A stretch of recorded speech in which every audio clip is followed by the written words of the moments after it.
आप लोग अपनी स्क्रीन के सामने एक फ़ोटो देख रहे होंगे और मुझे लगता है कि आप सभी लोगों ने इन्हें भोजपुरी इंडस्ट्री में ज़रूर देखा होगा और भोजपुरी के एक सुपर स्टार भी माने जाते हैं। और अब आप देखिए राजनीति में भी हाथ आजमा रहे हैं। और आपने देखा होगा कि जब अखिलेश यादव जो उत्तर प्रदेश के पूर्व मुख्यमंत्री रहे हैं उनके खिलाफ इन्होंने लोकसभा चुनाव लड़ा था 2019 का, उसमें लेकिन इन्हें हार का सामना करना पड़ा। और जैसा कि आप सभी जानते हैं कि 2022 में आपके उत्तर प्रदेश में विधानसभा चुनाव हुए हैं और अखिलेश यादव ने विधानसभा का चुनाव लड़ा था, उसके बाद उन्होंने जीत हासिल की। वो आप देखेंगे कि विधानसभा में विपक्ष के नेता बन चुके हैं और इसीलिए उन्होंने आजमगढ़ लोकसभा सदस्यता त्याग दी है और अब वो सीट खाली हो चुकी है। और आजमगढ़ से आप देख रहे होंगे कि भारतीय जनता पार्टी बीजेपी की तरफ से निरहुआ दिनेश लाल यादव को प्रत्याशी बनाया गया है। अब क्या रहता है इनका रिजल्ट, ये तो आने वाला वक्त ही बताएगा। लेकिन आज हम लोग इनके बारे में एक सामान्य जानकारी देख लेंगे कि आखिर इनका सफ़र किस तरह से रहा है, राजनीति में इनका सफ़र क्या है और इनके बारे में इनका पारिवारिक बैकग्राउंड क्या है, शिक्षा किस तरह की है। और मुझे लगता है कि इस तरह का कोई व्यक्ति चर्चा में रहता है तो उसके बारे में सामान्य जानकारी आप लोगों के पास होनी चाहिए, आप लोगों को उसके बारे में पता होना चाहिए। आप लोग अपनी स्क्रीन के सामने इनकी पिक्चर देख भी रहे हैं और आप लोग कुछ पिक्चर्स और देख लीजिए। ये आप देखिए मोदी साहब हैं, हमारे प्रधानमंत्री हमारे देश के। और आप देखिए ये कौन है, निरहुआ। और ये आप देखिए इनका परिवार है और ये आप देखिए इनका परिवार, इनके बच्चे और इनकी बीवी। तो ये उत्तर प्रदेश की बात हो रही है। कहाँ की बात हो रही है? उत्तर प्रदेश की बात हो रही है। उत्तर प्रदेश में आजमगढ़ आप लोग संसदीय क्षेत्र देखते हैं। और वैसे भी आपको बता दूं कि उत्तर प्रदेश राजनीति की दृष्टि से काफ़ी महत्वपूर्ण है। ऐसा इसलिए बोल रहा हूँ क्योंकि यहाँ विधानसभा में आपको 403 सीटें देखने को मिलेगी, विधान परिषद में 100 सीटें हैं, राज्यसभा में 31 सीटें हैं, लोकसभा में आपकी 80 सीटें हैं।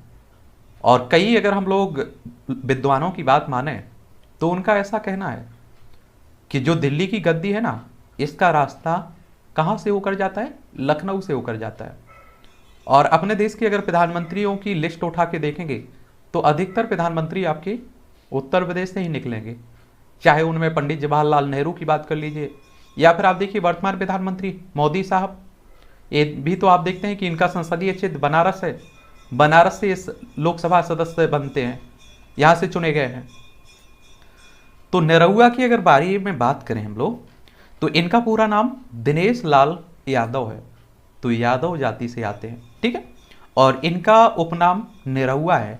और आप सभी जानते हैं कि आप देखेंगे कि अगर आप लोग मूवियों की वजह से इन्हें पॉपुलर जो हुए हैं, प्रसिद्धि मिली है, तो मुझे लगता है कि अधिकतर लोग अब इन्हें निरहुआ के नाम से ही जानने लगे हैं। इनका जन्म 2 फरवरी 1979 में हुआ था और टंडवा गाजीपुर उत्तर प्रदेश में इनका जन्म हुआ था। और इनकी पत्नी का नाम मनसा देवी है। क्या है? मनसा देवी है। इनके 2 बच्चे हैं। और अगर हम लोग इनकी शिक्षा की बात करें तो मलिकपुरा महाविद्यालय से इन्होंने स्नातक किया हुआ है। तो आप कह सकते हैं कि ठीक है, पढ़े लिखे भी है। और अगर हम लोग इनके फिल्मी करियर की बात करें निरहुआ की, तो वह अगर लाल यादव उर्फ निरहुआ की भोजपुरी करियर के बारे में बात की जाए तो उन्होंने भोजपुरी करियर की शुरुआत साल 2001 में भोजपुरी एल्बम मलाई खाबे बुढ़वा के साथ किया और उसके बाद वो लगातार गाने गाते रहे। फिर साल 2003 में उनका एक भोजपुरी एल्बम रिलीज हुआ जिसका नाम था निरहुआ सटल रहा और इस एल्बम ने उन्हें भोजपुरी जगत में प्रसिद्ध कर दिया और यह गाना भोजपुरी दर्शकों को खूब पसंद आया। और आप देखते हैं कि भोजपुरी गानों की कई लोग आलोचना भी करते रहते हैं। वो लोग कहते रहते हैं कि 2 तरह का मीनिंग निकलता है। आप समझ रहे हैं? तो देखिए, जो हमारा देश है स्वतंत्र है, लोकतंत्र है, आपके अधिकार हैं, आप कोई भी गाना सुन सकते हैं, कुछ भी कर सकते हैं। तो ये आप लोगों के लिए। और आप देखेंगे बिहार में खासकर भोजपुरी ज़्यादा ही बोली जाती है। इसके बाद उन्होंने अपने भोजपुरी फिल्म कैरियर की शुरुआत साल 2008 से की और निरहुआ रिक्शा वाला के साथ किया था। और ये मूवी आपने देखा है कि देश भर में देखी गई, और जिसमें उनके साथ मुख्य भूमिका में भोजपुरी एक्ट्रेस पाखी हेगड़े थी, और यह फिल्म सुपर डुपर हिट हुआ।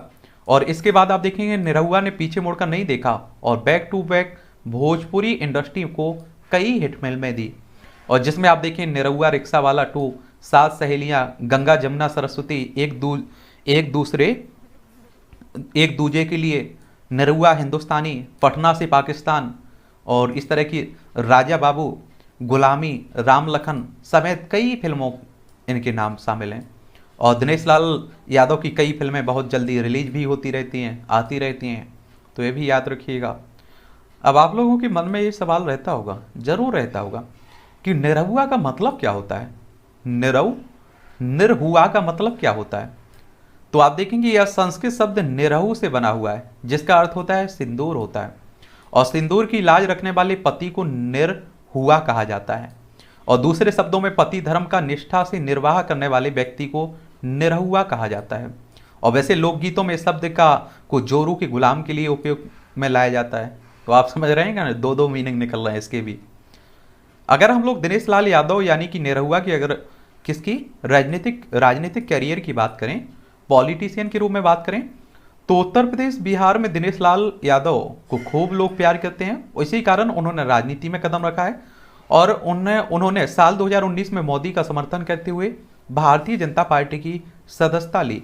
और 2019 में हुए लोकसभा चुनाव में निरहुआ ने आजमगढ़ से समाजवादी पार्टी के उम्मीदवार अखिलेश यादव के खिलाफ चुनाव लड़ा था, लेकिन उनको चुनाव में हार का सामना करना पड़ा था। किन्हें? निरहुआ को। और आपको बता दूं कि अगर आप लोगों को लोकसभा सदस्य का चुनाव लड़ना है तो आपकी उम्र कम से कम 25 साल होनी चाहिए, और लोकसभा सदस्य का चुनाव डायरेक्ट जनता के द्वारा होता है, यानी कि आपकी उम्र भी 18 साल हो चुकी है, तो आपका भी वोटर सूची में नाम जुड़ चुका होगा, आप लोग भी वोट डालने चाहते होंगे। तो इनका अभी तक का कैरियर ये है। आने वाले में ये क्या करते हैं, कौन कौन से पद मिलते हैं, चुनावी क्षेत्र में यानी कि राजनीति के क्षेत्र में कितनी सफलता मिलती है, ये तो आने वाला वक्त ही बताएगा। और इसके लिए हम लोग कोई भविष्यवाणी तो कर नहीं सकते हैं। और इसमें मुझे लगता है सबसे अच्छी बात ये रहती है कि आप लोग कम से कम एक न्यूज़पेपर फॉलो करते रहा करिएगा। और वैसे भी आप देखते हैं कि स्मार्टफोन का ज़माना आ गया है, तो हर व्यक्ति के हाथ में स्मार्टफोन है, और आपने देखा होगा कि वो सोशल मीडिया पर भी एक्टिव है, तो देश दुनिया के बारे में खबर वहीं से इकट्ठी करता रहता है।